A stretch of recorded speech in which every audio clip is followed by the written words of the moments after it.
We've learned these things since we're little toddlers. We've learned these things since we're little kids, those who've been raised in church.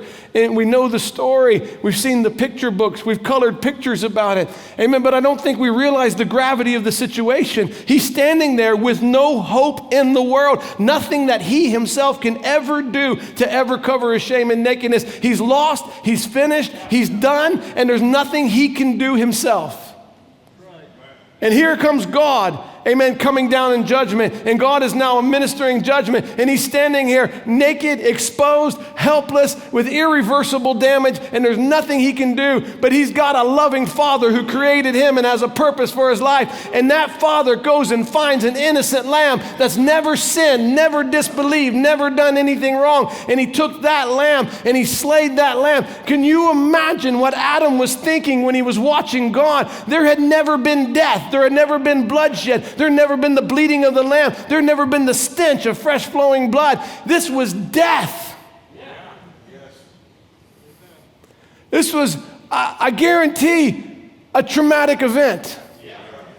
First time he had ever witnessed it. First time he had ever seen death. First time he had ever witnessed suffering. The first time he had ever seen blood flow. The first time he had heard a desperate bleed. The first time he had heard a death rattle.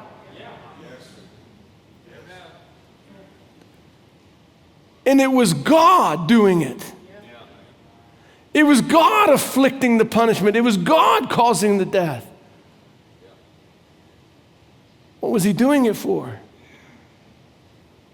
Because he had to have a covering of innocency to cover the shame of his son. Something had to die because that was the penalty for sin.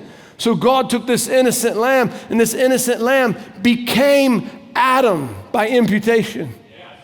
And he imputed Adam's sin upon this lamb and slayed the lamb, not for the lamb, but he slayed the lamb for Adam's sins.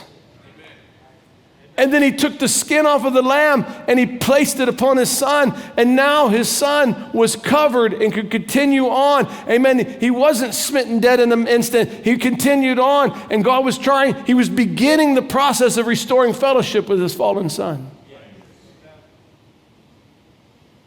What an experience that would have been to live through. It's not a coloring book page.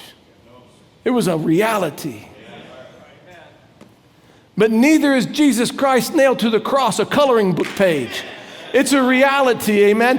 Who was nailed to the cross? That's me. He wasn't there for him. He was there for me. He was nailed because of my sin, because of my nakedness, because I left the word, because I left the veil of innocency. Not just I was born wrong, I chose to do wrong.